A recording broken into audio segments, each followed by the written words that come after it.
우리가 2020년부터 올해 22년까지 무려 2년 반, 3년이라는 시간 동안 이 코로나라는 그 예상치 못한 바이러스 때문에 우리가 여러 가지 불편함을 겪고 있습니다.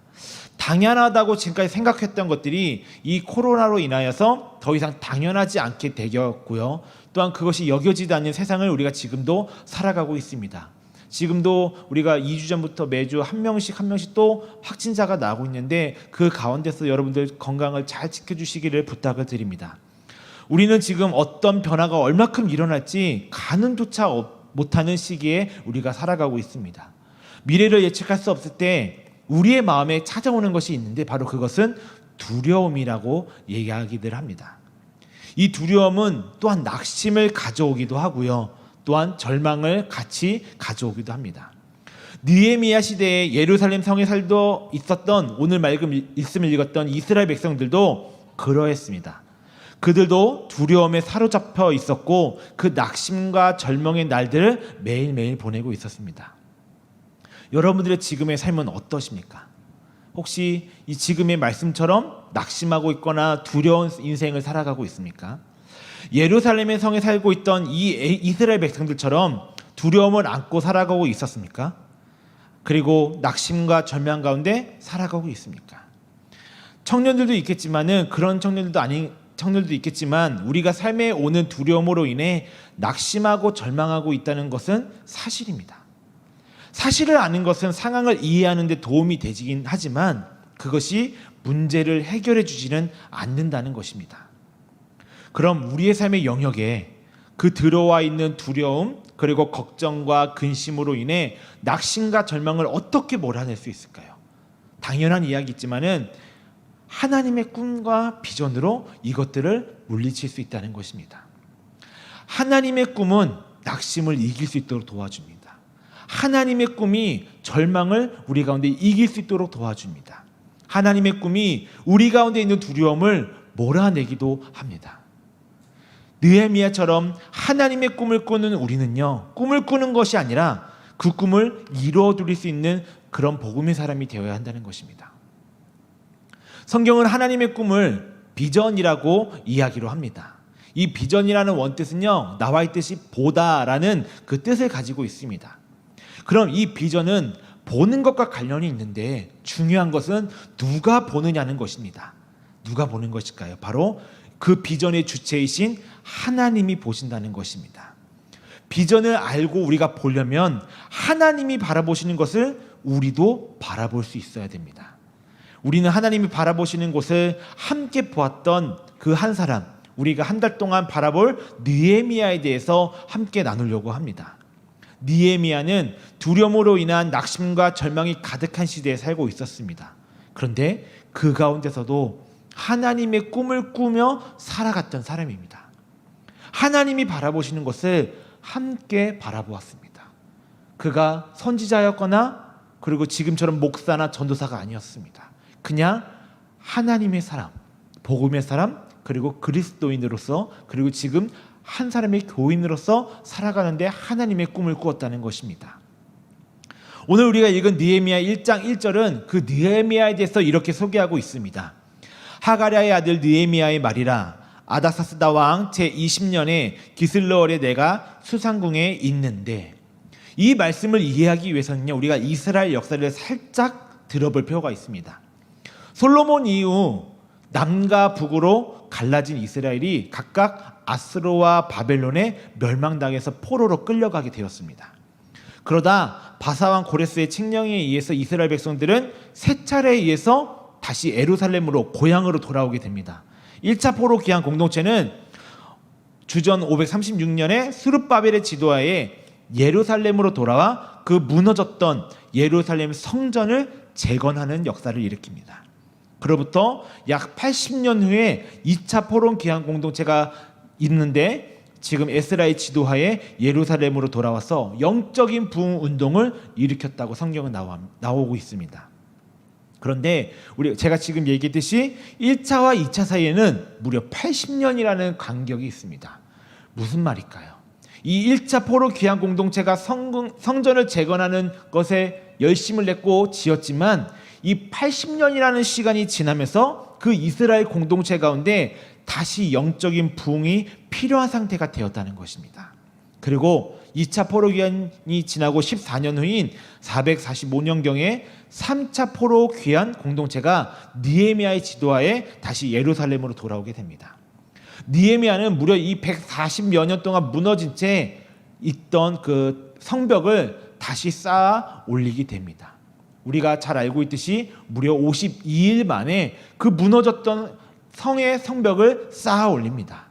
그런데 우리가 알고 있는 내용이 성벽을 쌓고 성전을 지었고 영적 부흥 운동을 했다는 것이 마지막이라면은 느헤미야는 사실 6장에서 마무리가 되어야 했습니다. 왜냐하면 6장에까지 그 성벽 재건 공사가 모두 끝나기 때문이고 그 6장 사이에 많은 하나님의 역사와 은혜가 있었습니다. 그런데 느헤미야는 13장까지 쓰여져 있습니다. 6장에서 끝나는 것이 아니라 13장까지 있습니다. 왜 7장부터 13장이 더 있을까요? 바로 영적인 회복, 예배의 회복이 하나님께서 역사하시려고 준비하고 있었기 때문입니다. 예배의 회복은 이 느헤미야가 성벽 재건 공사를 하는 이유이기도 했습니다. 정말 성벽을 재건하기 위해서 느헤미야를 보낸 것이 아니라 그것을 통하여서 영적인 변화 그리고 예배의 회복을 위해서 그 느헤미야를 보냈다는 것입니다. 이것이 바로 하나님이 느헤미야에게 보여주시고 또한 느헤미야가 그 하나님의 꿈을 그리고 보았던 비전이기도 합니다. 그렇다면 우리는 어떻게 해야 이 느헤미야처럼 하나님이 주신 비전을 가진 사람으로 살아갈 수 있을까요? 오늘의 제목처럼 바로 특별한 관심을 가져야 합니다. 느헤미야는 예루살렘과 그리고 그 예루살렘에 남아있던 그 유다 사람들에게 관심이 있었습니다. 그래서 그의 형제 하나니가 예루살렘에 다녀왔을 때 그에게 상황을 묻습니다.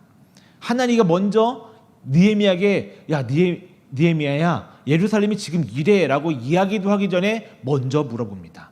왜 먼저 물어보냐가 우리에겐 중요합니다. 왜 물어봤을까요? 궁금하기 때문입니다. 왜 궁금했을까요?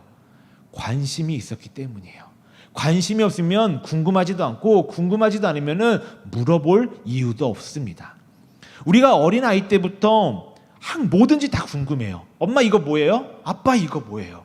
항상 물어보기 바빴습니다. 그리고 지금도 우리는 수없이 많은 일에 대해서 관심을 가지며 살아가고 있습니다. 느헤미야도 달랐을까요? 느헤미야에게도 예루살렘에 대한 관심만 있었던 것이 아닐 것입니다. 그런데 성경은 특별히 이 느헤미야가 예루살렘에 관심이 있었던 것에 대해서 먼저 주목을 하고 있습니다. 왜냐하면 그에게는 특별한 관심이 있었기 때문입니다. 이 관심을 특별한 관심이라고 말하는 이유는 그에게 부담감이 따랐기 때문입니다. 우리가 살다 보면은 마음에 굉장히 부담되는 특별한 관심을 갖게 되는 일들을 만날 때가 있습니다. 몇 년 전 우연히 유튜브를 보다가 의료 선교를 하다 천국에 가신 한 선교사님의 다큐멘터리를 본 적이 있습니다. 그 모진 항암 치료를 12번씩이나 받아가면서 그 선교지를 지키신 그 선교사님의 영상을 보면서 참 마음도 먹먹해지고 굉장히 슬픈 마음도 들었고 또한 기도도 하게 되었습니다. 천국에 가는 순간까지도 이 선교지를 놓지 못하는 그 모습을 보면서 굉장히 마음이 아팠습니다. 그 선교사님은 자신의 욕심 때문에 끝까지 선교사로서 선교지를 놓지 못했을까요? 저는 그렇지 않다고 생각을 합니다. 그분이 그럴 수밖에 없었던 것은 하나님께서 보내주신 그 선교지가 그리고 그 선교지에 대한 특별한 관심이 죽는 그 순간까지 있었기 때문입니다. 특별한 관심이 거룩한 부담을 일으킵니다. 부담스러워서 잊고 싶은데 자꾸만 우리 가운데 마음 가운데 생각 가운데 또한 자는 가운데 떠오를 때가 있습니다. 하나님의 일, 시간이 지날수록 나 아니면 안 될 것 같은 부담이 생기는 일, 그것은 하나님이 주시는 일이고 비전이라는 것입니다. 그리고 그 비전을 발견한 사람이 바로 하나님의 사명자가 되는 것입니다. 왜냐하면 사명은 보내심이 있기 때문입니다. 기억하시기 바랍니다. 비전의 사람, 그리고 곧 사명자는 세상 사람들이 야, 이만하면 됐어. 교회 이만큼 다녔으면 됐고 적당히 하면 돼. 이렇게까지 열심히 안 해도 돼. 충분해. 라고 할 때 그 말을 선을 뛰어넘는 사람이 진짜 비전의 사람이라는 것입니다. 느헤미야를 보시기 바랍니다. 느헤미야는 예루살렘에 대한 특별한 관심과 그리고 그 거룩한 부담을 가지고 있었습니다. 좀 더 정확히 말하자면 하나님이 느헤미야에게 예루살렘에 대해 관심을 갖게 하셨고 그 느헤미야에게 부담감을 마음 가운데 심어주셨습니다. 그리고 그 부담감이 그의 발걸음을 예루살렘으로 한 걸음 한 걸음 걸어가게 했습니다. 이 특별한 관심을 넘어선 부담감이 그를 비전의 사람, 하나님의 사람으로 살아가게끔 했던 것입니다. 주님이 보게 하시는 곳, 주님이 보게 하시는 일이 부담스러워서 애써 외면하고 있다면 혹시 여러분들 중에 지금 바로 눈을 들어 그것을 바라보시길 바랍니다. 목사님들이 목회할 때 가장 듣는 말 중에 하나가 성도들에게 부담 주면 안 된다는 것이랍니다. 부담 주면 성도들이 도망가니까는 특히 개척교회, 비전교회, 작은 교회를 하는 목사님들이나 전사님들은 한 명이라도 성도가 중요하고 필요하기 때문에 그리고 소중하기 때문에 부담 주는 이야기를 잘 못하신다고 합니다. 특히 설교 가운데 결단하십시오, 헌신하십시오, 순종하십시오 이 말을 참 하기가 어렵다고 합니다. 그러나 저는 그 말에 동의하지 않습니다. 하나님의 꿈, 하나님의 비전은 부담스러운 특별한 관심에서 시작되기 때문입니다. 하나님이 주시는 그 꿈을 주시는 이유는 그것을 여러분들 통해서 나를 통해서 이루어 가시기 위함이라는 것을 기억하시길 바랍니다. 저는 여러분들에게 이렇게 도전하고 싶습니다. 하나님께서 보시는 그곳과 그 일을 함께 보시기를 바랍니다. 그곳이 우리가 가야 할 곳이고 우리가 서야 할 곳이고 우리가 해야 할 일들입니다.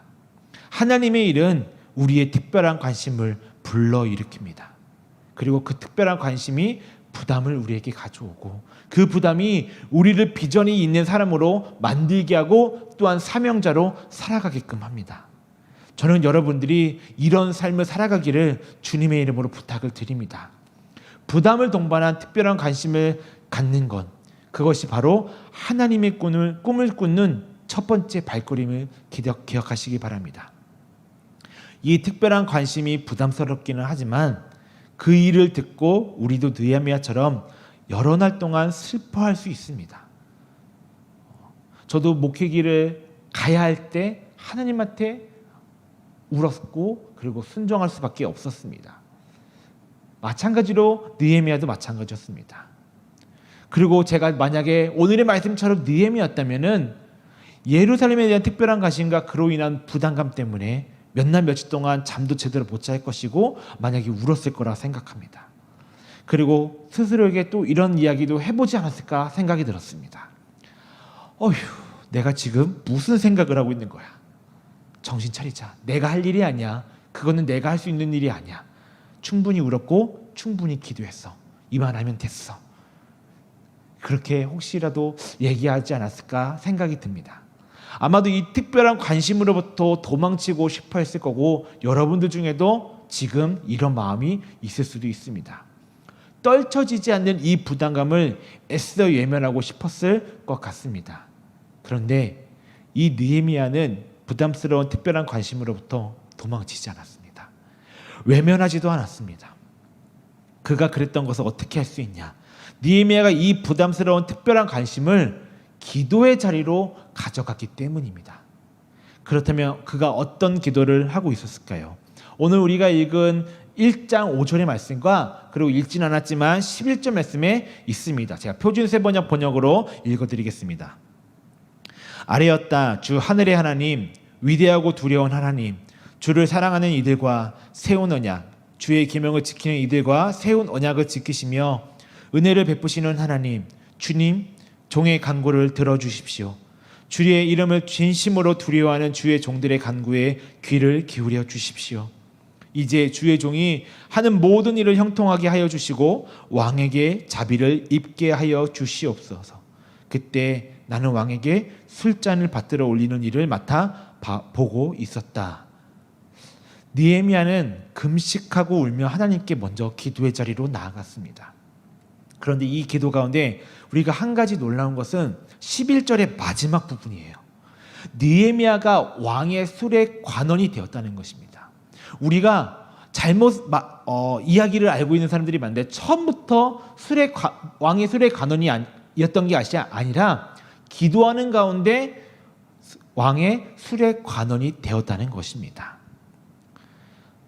그리고 그 술 관원은 지금으로 보면 우리가 이해할 수는 없겠지만, 지금으로 치면은 대통령의 비서실장 정도 되는 자리이고 굉장한 막강한 권력을 가진 자리이기도 합니다. 그런데 성경을 보시면은 느헤미야는 단 한 번도 하나님께 높은 자리를 달라고 기도하지 않았습니다. 느헤미야가 부담스러웠던 이 특별한 관심을 간절한 기도로 승화시켰을 때 하나님은 느헤미야를 왕의 술의 관원이 되게 해주셨던 것입니다. 느헤미야는 이 자리를 어떻게 생각했을까요? 그래, 내가 이제 성공할 수 있겠구나, 이제 안심하고 그냥 살아갈 수 있겠구나라고 생각했을까요? 하나님은 왜 느헤미야에게 이런 자리를 주었는지 우리가 봐야 합니다. 그 자리가 하나님이 앞으로 하실 일을 위해 필요했던 자리였기 때문입니다. 우리가 기도할 때 하나님이 세워주시는 자리가 있습니다. 그 자리가 바로 우리가 부담스러운 특별한 관심을 이룰 수 있는 자리라는 것을 여러분들 기억해 주시길 바랍니다.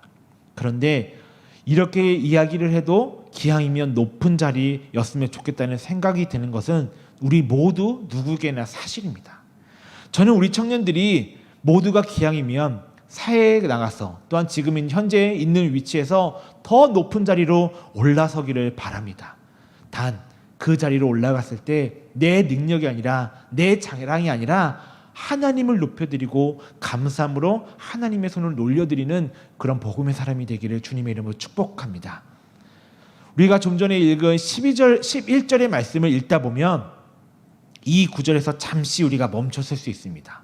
왜 멈춰서야 할까요? 그것은 느헤미야가 지금 성공적인 자리를 꿰차고 앉았기 때문입니다. 느헤미야는 포로 출신의 이민자입니다. 주류가 아니라 원래 백성이 아니라 비주류, 포로자의 이민자의 자녀였던 것입니다. 느헤미야는 이 페르시아의 아닥사스다 왕 20년에 왕의 궁궐에 있었지만, 그가 궁궐에 있었던 것이 왕의 술관원이 될 수 있었던 것을 의미하지는 않아요. 그런 의미에서 보면은 이 느헤미야가 술관원이 되는 것은 하나님의 기적이라고밖에 볼 수가 없습니다.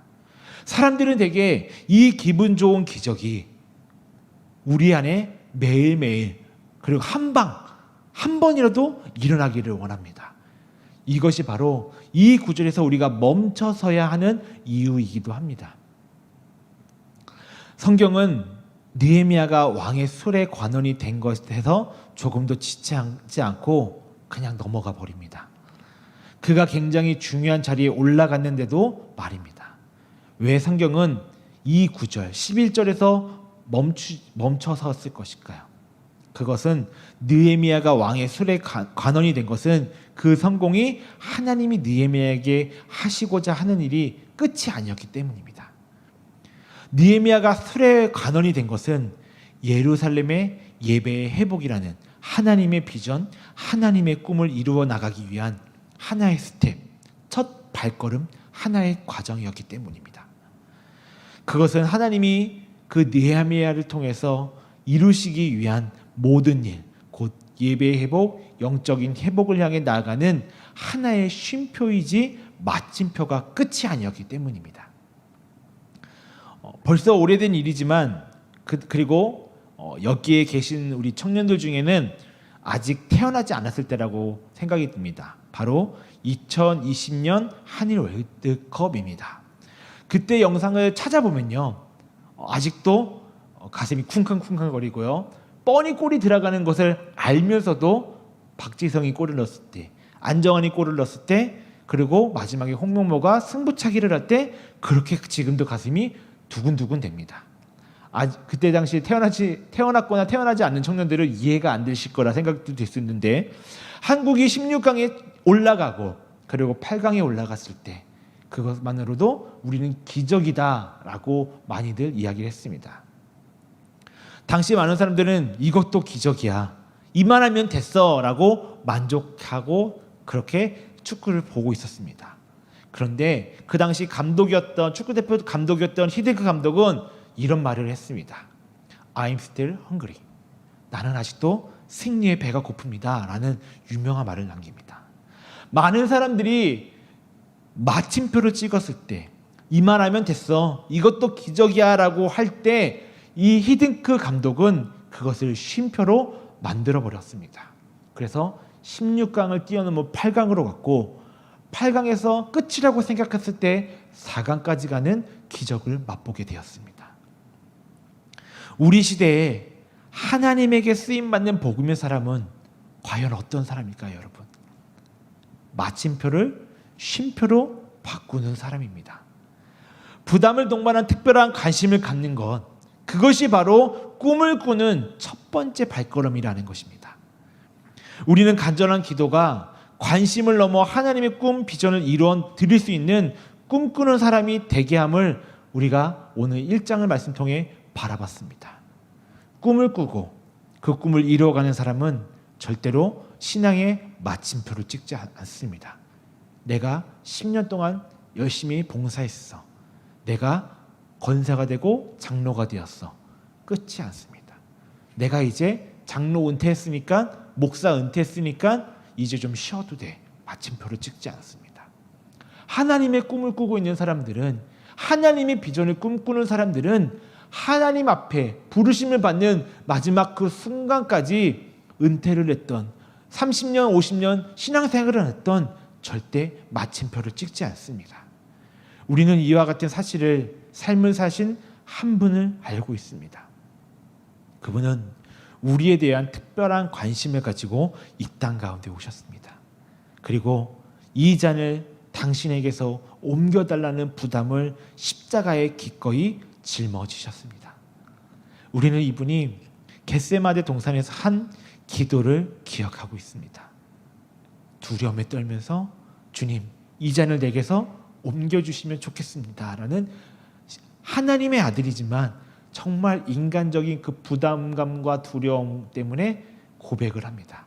그러나 그 고백, 그 두려움을 뛰어넘어 십자가를 지어 가십니다. 이분은 십자가의 중심으로 마침표를 찍지 않습니다. 이것으로 끝나지 않으셨습니다. 우리를 위하여 십자가에 죽으셨지만 또한 우리를 위하여 부활하심으로 마침표를 다시 쉼표로 바꾸어 놓으셨습니다. 그리고 오늘도 우리를 통해 잃어버린 영혼들을 구원하시기 위해 이 땅에 하나님을 향한 예배가 회복되게끔 지금도 일하시고 계십니다. 그분이 바로 우리를 구원하신, 그리고 우리를 위해 십자가에 죽으시고 부활하신 우리 주 구주 예수 그리스도이십니다. 느헤미야가 꾸고 이루었던 그 꿈, 예수님이 꾸고 이루셨던 그 꿈이 이제 저와 여러분들의, 우리 모두의 꿈이 되기를 주님의 이름으로 부탁을 드리고 소망합니다. 우리 찬양팀 올라주시기 바랍니다. 이제 청년부 여름 캠프가 정말 며칠 남지 않았습니다. 정말 제가 이곳에 처음 오고 나서, 그리고 오기 전부터 6월 첫째 주부터 수련회를 갑작스럽게 준비하면서 많은 기도도 했고 고민도 했고 그리고 바쁘게 움직였습니다. 지금도 새벽부터 저녁까지, 밤늦게까지, 또한 집으로 돌아가서도 계속 수련회 준비를 하고 있습니다. 하나님께서 여러분들에게 여름 캠프에 대한 관심과 부담감을 분명히 주고 계시리라 믿습니다. 그리고 그 부담감을 마침표로, 아니에요 주님, 저는 2019년 여름 수련회로, 여름 캠프로 마치면 충분할 것 같습니다 라고 마침표를 찍지 마시길 바랍니다. 그것을 다시 지어서 쉼표로 바꾸어 놓으시기 바랍니다. 그래서 여름 캠프에 대한 특별한 관심을 가지시고 참석하시기를 주님의 이름으로 부탁을 드립니다. 우리가 코로나로 인하여 멈춰버리고 주춤거리고 있는 우리의 신앙의 모습들을 다시 보게 하실 것입니다. 아무도 모르고 오직 하나님과 나만 알고 있는 그 무너져버린 신앙들, 다시 신앙의 새로 고침을 통하여서 우리가 신앙의 길, 영성의 길 다시 걸어가게 될 것입니다. 이번 여름 캠프에 대한 특별한 관심을 가지고 지금이라도 참석을 안 하시려고 했던 사람들, 그리고 아직 신청을 안 하신 분들은 결단하시기 바랍니다. 그때 하나님께서 느헤미야와 그와 함께한 사람들에게 보여주셨던 그 은혜 기적들을 우리 여디디아 청년부 안에 그리고 캠프 안에 보여주시리라 저는 기대하고 있습니다. 우리 모두 그 은혜를 함께 체험하는 은혜의 캠프, 여름 캠프가 되기를 주님의 이름으로 부탁을 드립니다.